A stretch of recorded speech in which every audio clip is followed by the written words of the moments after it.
जय हिंद दोस्तों।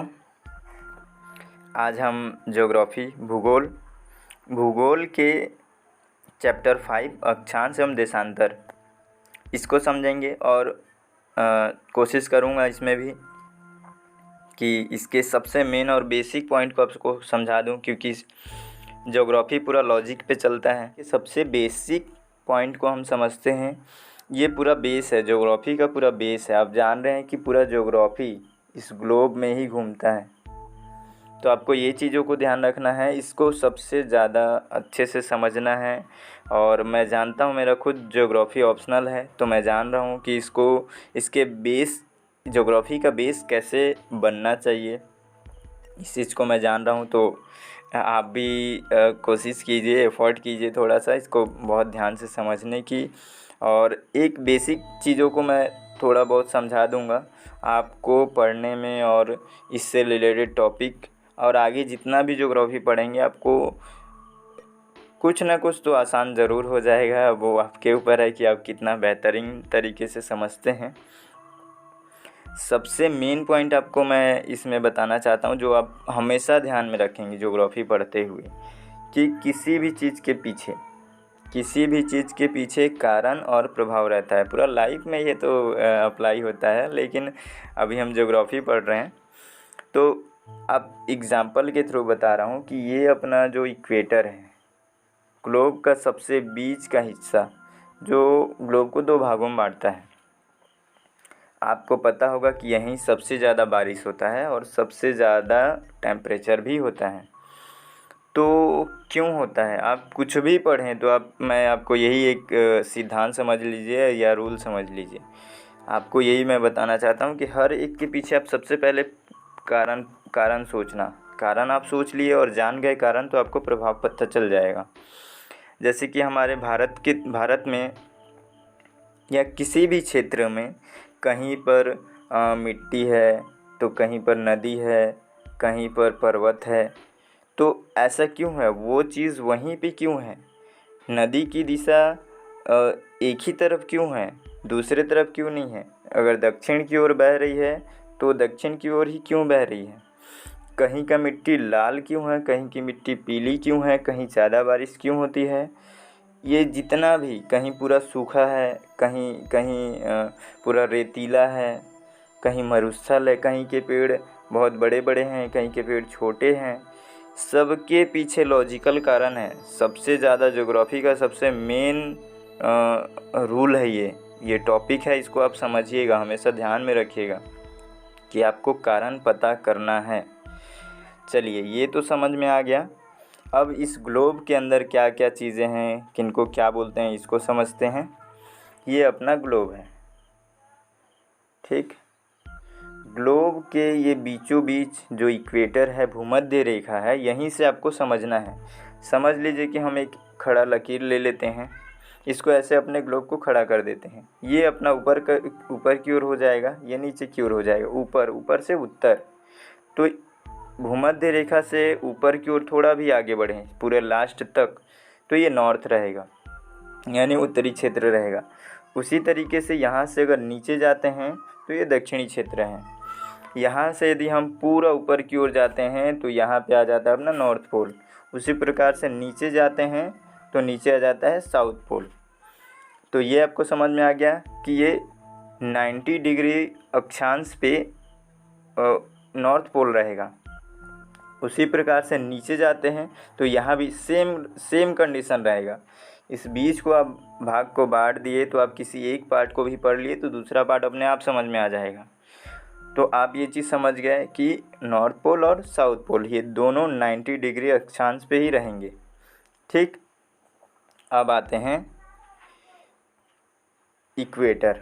यहाँ पे ये इक्वेटर है, यहाँ से अपना अक्षांश चालू होता है, ये जीरो डिग्री अक्षांश पे है। यहाँ से अब हम थोड़ा सा ऊपर आगे बढ़ते हैं। ये एक पॉइंट को आप समझिएगा। अब ऊपर गए नॉर्थ पे, 23.5 डिग्री अक्षांश ये नॉर्थ के ऊपर है, नॉर्थ में है, ठीक। ये वाला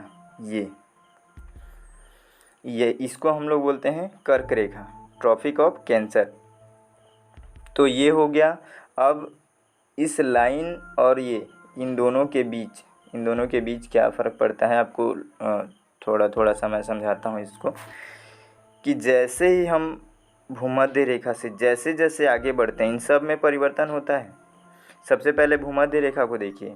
भूमध्य रेखा में सबसे ज़्यादा यहाँ पे बारिश होता है, ठीक, सबसे ज़्यादा यहाँ पे टेम्परेचर रहता है। अब इसका कारण है, आपको ये ध्यान रखना है कि जहाँ सबसे ज़्यादा यदि धूप पड़ता है, सबसे ज़्यादा गर्मी हो रही है, सबसे ज़्यादा धूप पड़ रहा है वहाँ, तो वहाँ से क्या होगा, वहाँ के जितने भी पानी का क्षेत्र है वो क्या होगा, ऊपर की ओर जाएगा, ऊष्मा बनेगा, जलेगा, वो आसमान बादल में जाएगा। तो जहाँ जितना ज़्यादा धूप होगा वहाँ बारिश भी होगा, सिंपल सी है ये।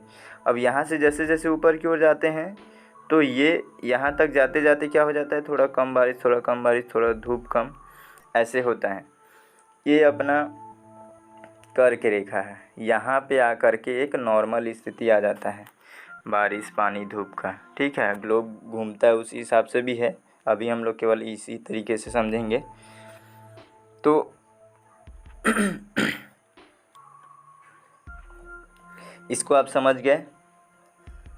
अब यहाँ पे जब हम लोग आ गए हैं तो यहाँ पे आ जाता है नॉर्मल स्थिति। कर्क रेखा पे जब आते हैं तो नॉर्मल स्थिति आ जाता है। आपको अब यहाँ से ऊपर की ओर जाना है। जब यहाँ से ऊपर जाते हैं तो ये बीच का क्षेत्र, अब यहाँ पे क्या हो गया, इस क्षेत्र में होता है कि थोड़ा सा धूप, थोड़ा सा गर्मी, थोड़ा सा ठंडा इधर की ओर अब यहाँ पे मिल जाता है। इसलिए इसको हम लोग शीतोष्ण बोलते हैं, क्योंकि शीत, इसमें शीत भी शामिल रहता है, थोड़ा ठंडक रहता है, थोड़ा सा गर्मी रहता है। तो इसलिए आपको, और हाँ ये क्षेत्र को भी देख लीजिए, भूमध्य रेखा से यहाँ और यहाँ से नीचे यहाँ तक, ये भी 23.5 इधर नीचे ले लिए, 23.5 ऊपर ले लिए। इन दोनों के बीच को हम लोग उष्ण बोलते हैं, उष्ण कटिबंधीय क्षेत्र है, ठीक है। ये शीतोष्ण, ठीक। यहाँ पे क्या हो गया, तापमान थोड़ा सा कम हो गया, ठंडक थोड़ी सी बढ़ गई। तो यहाँ से लेकर के अब इस क्षेत्र तक, इसको हम लोग क्या बोलते हैं, आर्कटिक सर्कल, आर्कटिक रेखा। इन दोनों के बीच को हम लोग बोलते हैं शीतोष्ण। शीतोष्ण क्यों बोलते हैं, समझ में आ गया, क्योंकि ये क्षेत्र क्या हो जाता है, फिर धीरे धीरे यहाँ से गर्मी कम हो जाती है और ठंडक मिल जाता है, मतलब दोनों रिमिक्स हो जाते हैं यहाँ पे, ठीक। तो ये क्षेत्र को आप समझ गए। इससे अब ऊपर जाते हैं नॉर्थ पोल की ओर। इस बीच से आगे जितना ज़्यादा आगे जाते हैं उतना ज़्यादा ठंडक बढ़ते जाती है। आपको और इसको थोड़ा सा सिंपल तरीके से समझाता हूँ। यहाँ से हम लोग धीरे धीरे ऊपर जा रहे हैं, आपको इसको ध्यान में रखिएगा हमेशा। यहाँ से धूप बढ़ रहा है, ठीक है, ये धूप है, यहाँ बहुत ज़्यादा धूप है। अब यहाँ आगे चलते जा रहे हैं, धूप कम होते जा रहा है, कम होते जा रहा है, कम होते जा रहा है। अब इतना कम हो गया कि अब ठंडक आने लग गया, इतना ज़्यादा कम हो गया कि ठंडक आने लग गया, और यहाँ तक जाने तक बहुत ज़्यादा ठंडा हो गया है। 0 डिग्री से भी कितना माइनस में चला गया है वो फैक्ट तो नहीं पता है। लास्ट में एकदम ठंडक हो जाता है पूरा, यहाँ पे बर्फ़ जमा रहता है, यहाँ पेड़ पौधे भी नहीं रहते हैं। अब देखिए इसके पीछे एक और कारण है। अब ये हो गया, ये तो समझ में आ गया जो मैं कारण और प्रभाव बता रहा था। उसी प्रकार से पेड़ पौधे जीव जंतु भी रहेंगे। जैसे जैसे आप ऊपर चलते चले जाएंगे, जीवों में, पेड़ पौधों में कमी आती जाएगी। अब यहाँ पे बर्फीला केवल बर्फ़ ही जमा हुआ है, तो यहाँ पे पेड़ पौधा कैसे होगा, है ना। इसके पीछे लॉजिक है ना। सेम इसी तरीके से आप इधर भी सोचिएगा, मैं ऊपर समझा रहा हूँ तो ये भी ऐसे ही कंडीशन है। यहाँ से हम जैसे जैसे नीचे चलते चले जाएंगे, ठंडक बढ़ते चला जाएगा, यहाँ पे पूरा बर्फ़ जमा रहेगा। ये चीज़ आपको समझ में आ गया इसमें। अब उसी प्रकार से सेम ऐसे ही है साउथ का भी। साउथ में भी ऐसा ही है कि इक्वेटर से हम जब नीचे जाएंगे तो यहाँ पे आएगा 23.5 पे मकर रेखा, ठीक। फिर यहाँ से मकर रेखा ये इसकी रेखा है, और उससे जस्ट थोड़ा सा नीचे और जाते हैं तो अंटार्कटिक रेखा आता है, ठीक। उसके बाद से और नीचे जाते हैं तो नॉर्थ पोल आता है। ये अंटार्कटिक रेखा ये 66.5 या 66.5 अंश साउथ में आता है ये, तो आपको इसको ध्यान रखना है। ये चीज़ आपको क्लियर हो गया कि कौन कहाँ कहाँ पे आ रहा है, और सेम वही कंडीशन होगा, जो जो क्लाइमेट चेंजेस हो रहे हैं इधर भी वही होंगे। आपको बस एक ही चीज़ को बस एक तरफ का ध्यान रखना है, दूसरी तरफ आपको समझ में आ जाएगा। अब एक और इसमें बेसिक पॉइंट है कि हम अक्षांश और देशांतर किसको किसको बोलेंगे।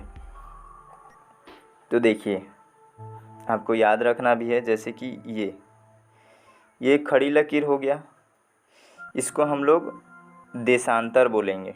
ठीक है, आपको ध्यान रखना है कि ये खड़ा लकीर जो है ये देशांतर हो गया। देशांतर में इसको इंग्लिश में लॉन्गिट्यूड बोलते हैं, और उसी को यदि आप ऐसे ये जो लकीर है, ये जितने भी ऐसे ऐसे बहुत सारे लकीर बने हुए हैं, ये इनको हम लोग अक्षांश बोलते हैं। तो इसको अक्षांश याद कैसे रखेंगे दोनों में?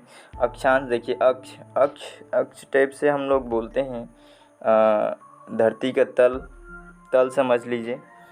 तो ये आपको ध्यान रखना है कि अक्ष आप कभी सुनेंगे तो आपको समझना है कि ये अक्ष क्या है, ऐसे लेटा हुआ है धरती पे पूरा समान टाइप से, तो इसको आप लोग याद रखेंगे अक्षांश। लेटीट्यूड बोलते हैं इसको। तो लेटीट्यूड लेट से लेटा हुआ है, एल से लेटीट्यूड। और आपको और कंफर्म ये भी हो जाए कि लॉन्ग यानी कि बड़ा, तो आपको ऐसे भी याद रखना है कि लॉन्ग यानी कि बड़ा रहेगा। तो ये क्या हो गया, खड़ी लकीर। इसके बीच में भी ऐसा भी लकीर होता है ये, तो इसको हम लोग देशांतर लॉन्गिट्यूड बोलते हैं, और इसको हम लोग अक्षांश बोलते हैं। अब ये चीज़ क्लियर हो गया, इतनी चीज़ें क्लियर हो गई आपको। अब एक एक छोटा छोटा और पॉइंट है, उसको भी ध्यान में रखेंगे कि ये जो एक मिनट ये जो भूमध्य रेखा है, ठीक है, ये जो अक्षांश है, इसको आपको एक पॉइंट इस पे याद रखना है कि ये जो होता है ये सबसे बड़ा अक्षांशीय, ये सबसे बड़ा वृत्त बनाता है। ठीक है, ये याद रखना है।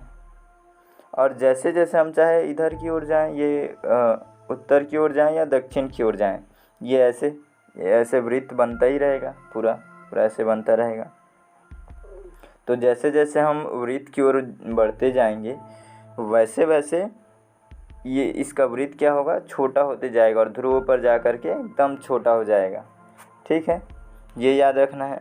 और सभी जितने भी ये अक्षांश रहेंगे, जैसे कि नीचे बता रहा हूँ, ये अक्षांश है ना, ये फिर एक लकीर है, तो इन दोनों के बीच का ये जो गैप है वो हमेशा समान रहेगा, और लगभग 111 पॉइंट ऐसा कुछ रहता है, उसको 111 किलोमीटर इस टाइप से हम लोग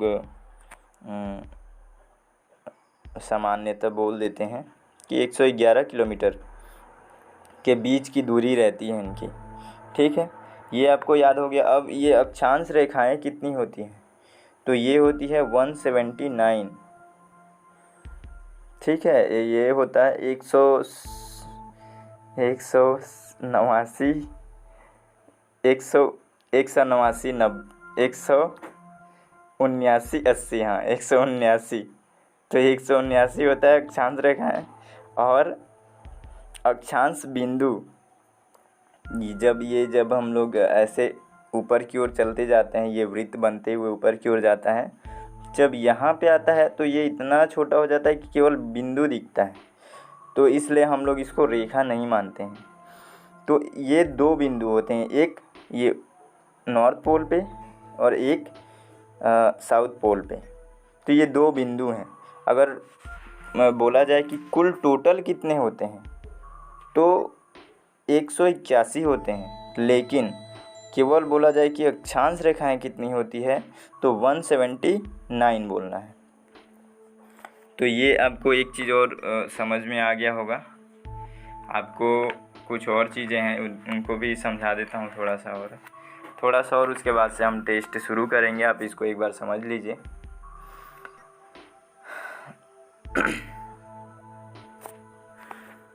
अब ये तो अक्षांश के बारे में हम लोग अच्छे से समझ गए हैं। अब हम लोग देशांतर के बारे में भी कुछ चीज़ें समझ लेते हैं। अब ऐसे ये देशांतर है, ये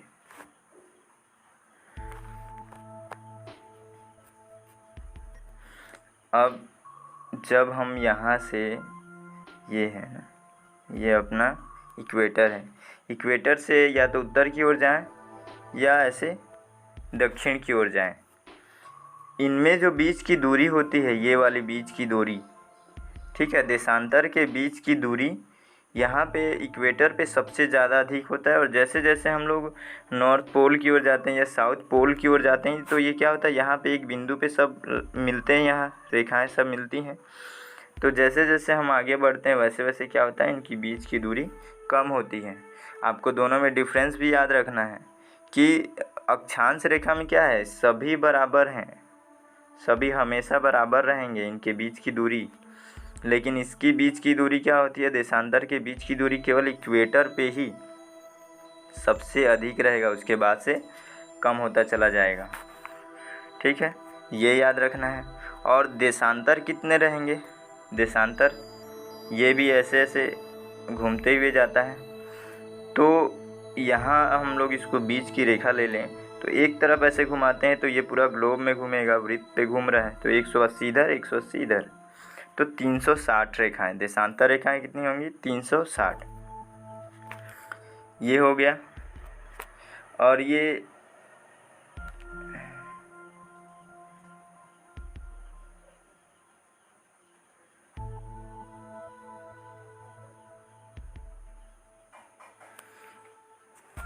इसमें और एक दो पॉइंट याद रखना है कि इन जो देशांतर हैं, ये जो देशांतर है उनको पार करने में कितना मिनट लगता है, तो इसको समझिए आप। जैसे कि ये एक देशांतर है, ये एक देशांतर है, ठीक। ये सब अभी आगे चल कर के आप टाइमिंग भी देखेंगे, इसी से हमको टाइमिंग भी पता चलता है। तो आपको ये ध्यान रखना है कि ये इस देशांतर से यदि हम लोग यहाँ तक जाते हैं तो हमको 4 मिनट लगता है। और वही अगर हम लोग 15 देशांतर तक चले जाते हैं तो 1 घंटा लगता है। आपको बस ये सबसे मेन पॉइंट बस यही याद रखना है कि एक से दूसरे देशांतर तक जाने तक, यानी कि एक से दूसरे देशांतर के बीच 4 मिनट का समय लगता है जाने में, ठीक है। और 15 देशांतर तक जाते हैं तो 1 घंटा लग जाता है, ठीक है। तो इतना, और कुछ होगा, बहुत सारे ऐसे और भी इसमें टॉपिक हैं, मैं अभी इतना ही समझा रहा हूँ। तो इसके बाद से अब चलिए हम अपना टेस्ट चालू करते हैं, ठीक है। आप भी एफ़र्ट कीजिएगा, अपने तरफ से जितना हो सका मैं समझाने की कोशिश किया हूँ। तो चलिए अब अपना टेस्ट स्टार्ट करते हैं, ओके। हाँ, एक चीज़ और समझ लीजिए, उसको थोड़ा बहुत समझाया था, बहुत अच्छे से नहीं समझा पाया, क्योंकि मेन चीज़ ये जितने भी लकीर हैं, जितने भी ये इनको रेखा बोलते हैं ना, तो ये जितने भी रेखाएं हैं और ग्लोब को इसी में समझाने में मैं ज़्यादा फोकस कर रहा था, इसलिए आपको, क्योंकि आगे चल कर के आप टॉपिक भी पढ़ेंगे। मैं बोल रहा हूँ ना, ये ग्लोब को आपको समझना है, पूरा ज्योग्राफी है, इसके ऊपर पूरा बेस्ड है, तो इसको आपको बहुत ज़्यादा फोकस में रखना है। तो मैं यही लास्ट में ये पॉइंट आप याद रखेंगे कि ये जो क्षेत्र है अपना, ये सबसे पहले कभी भी आप ग्लोब में सबसे पहले आप भूमध्य रेखा को देखिएगा, इक्वेटर को। अब इक्वेटर से कर्क रेखा के बीच, ठीक है, 23.5 अंश अक्षांश पे नॉर्थ या साउथ, यहाँ से यहाँ भी जाते हैं, ये वाला अपना पूरा क्षेत्र उष्णकटिबंधीय क्षेत्र रहेगा। हम लोग इसको और भी बहुत से भागों में बांटते हैं, लेकिन नॉर्मल समझने के लिए मैं बता रहा हूँ। इसको हम लोग उष्णकटिबंधीय क्षेत्र बोलेंगे, 23.5 अंश, ठीक है, नॉर्थ में, और 23.5 लगभग इसको 30 तक भी ले लेते हैं हम लोग। तो आप मोटा मोटी ये समझ लो कि ये क्षेत्र को हम लोग उष्णकटिबंधीय क्षेत्र बोलते हैं। और मैं बता भी दिया हूँ कि क्यों बोलेंगे, क्योंकि यहाँ पे सबसे ज़्यादा धूप और बारिश होता है, यहाँ पे सबसे ज़्यादा गर्मी पड़ता है। यहाँ से अब हम लोग चले जाते हैं कर्क रेखा से आर्कटिक रेखा तक, और इधर से भी मकर रेखा से अंटार्कटिक रेखा तक। तो ये जो बीच का क्षेत्र है, ये जो बीच का क्षेत्र है, हम लोग जब कटिबंध पढ़ेंगे तो और अच्छे से ये समझ में आ जाएगा। अभी मैं बता दे रहा हूँ क्योंकि आगे आपको समझना ही पड़ेगा।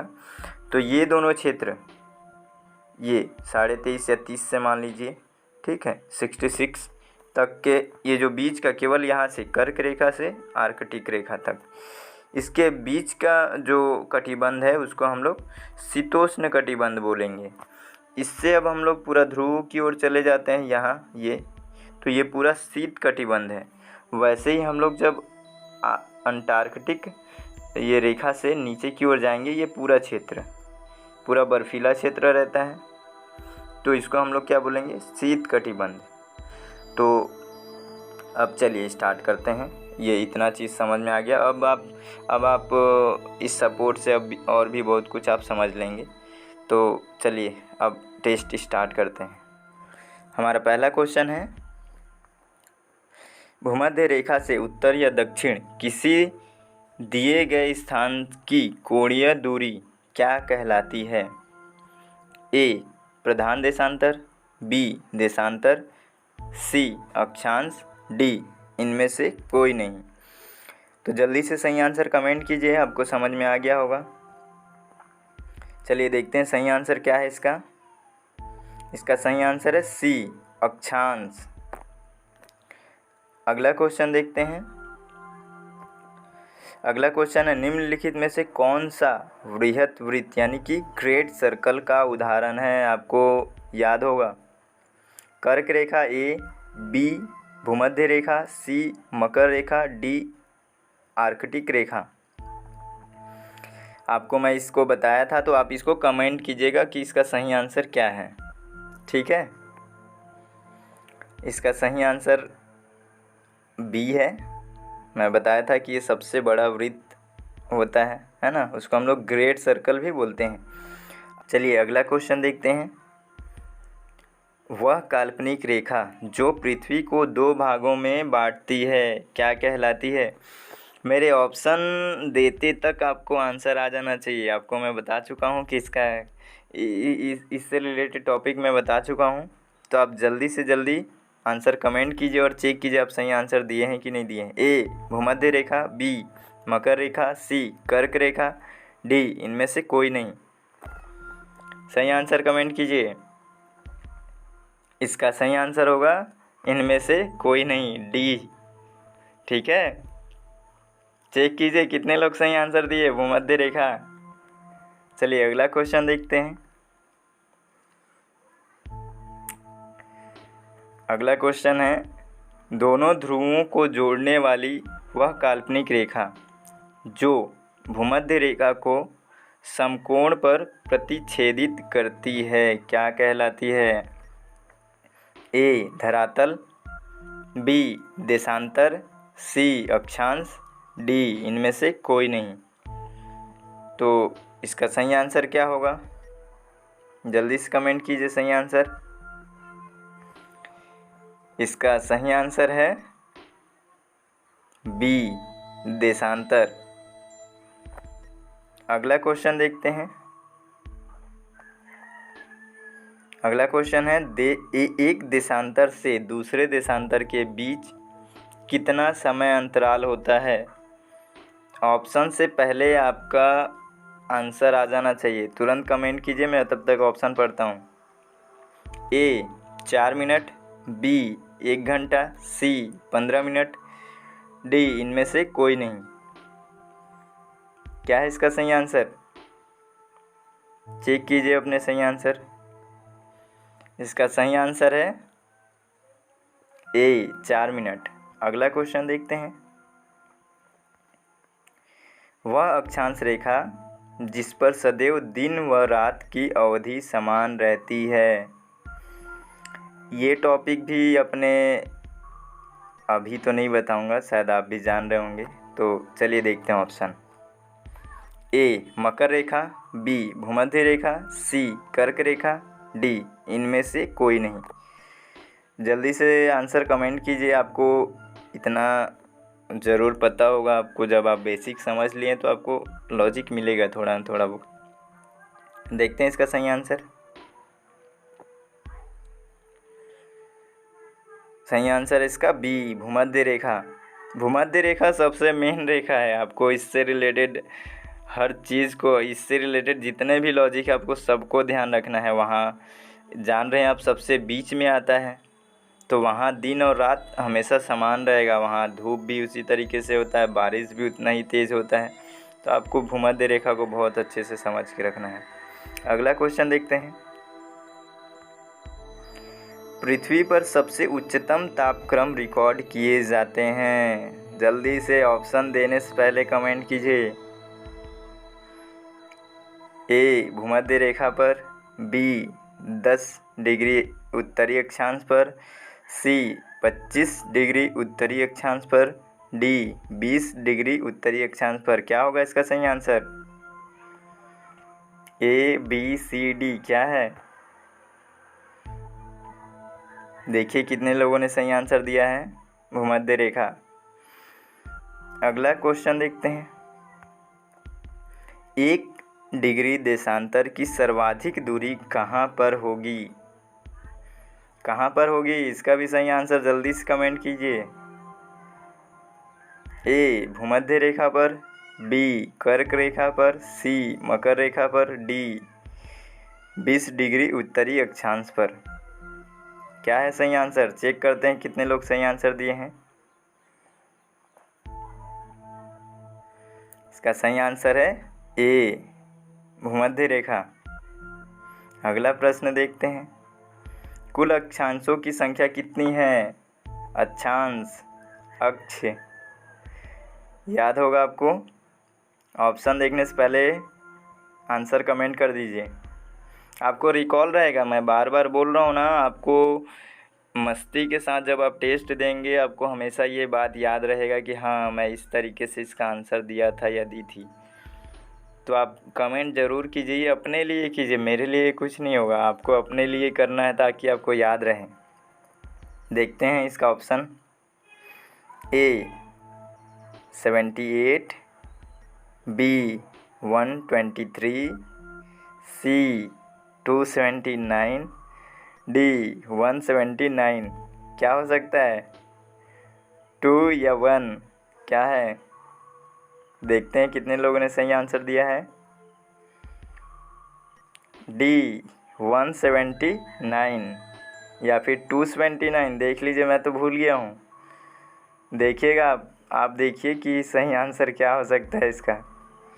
देखते हैं अगला क्वेश्चन। देशांतरों की संख्या कितनी है?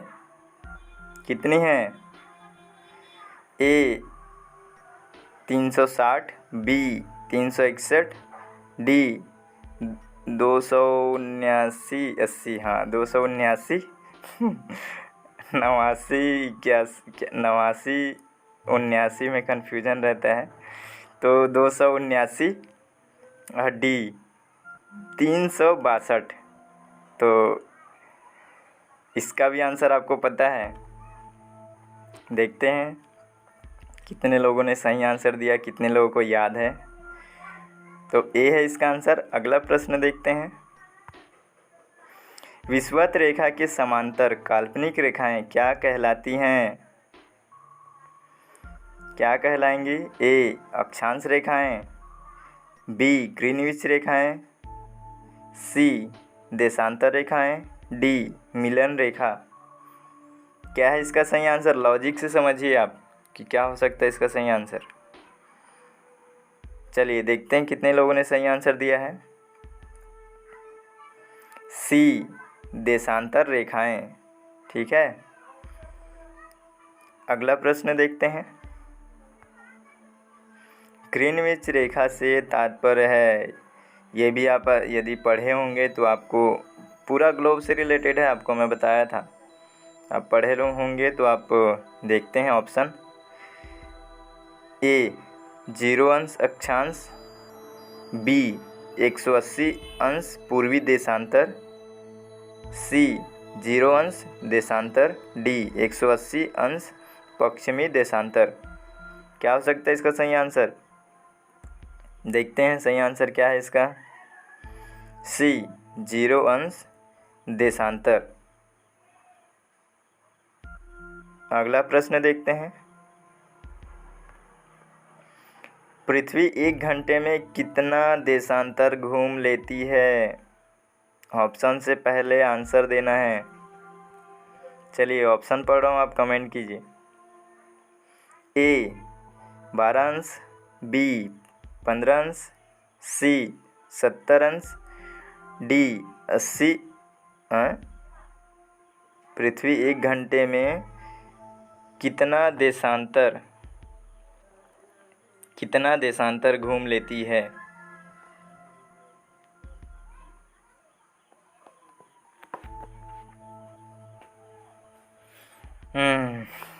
हो सकता है आपको थोड़ा सा कठिनाई जाए क्योंकि इसको अंश में चेंज कर दिया हूँ। चलिए ठीक है, देखते हैं इसका सही आंसर। कितने लोगों ने सही आंसर दे दिया है? इसका सही आंसर है बी 15 अंश। अगला प्रश्न देखते हैं। कर्क रेखा कहाँ से नहीं गुजरती है? याद रखना है, नहीं गुजरती है। देखते हैं। ए म्यांमार, बी नेपाल, सी बांग्लादेश, डी चीन। जितने लोगों के पास मैप है, आप मैप भी खोल सकते हैं, नकल मार सकते हैं। चलिए देखते हैं कितने लोगों ने सही आंसर दिया है। इसका सही आंसर है बी नेपाल। सही आंसर है या नहीं चेक कीजिए मैप में। अगला प्रश्न देखते हैं।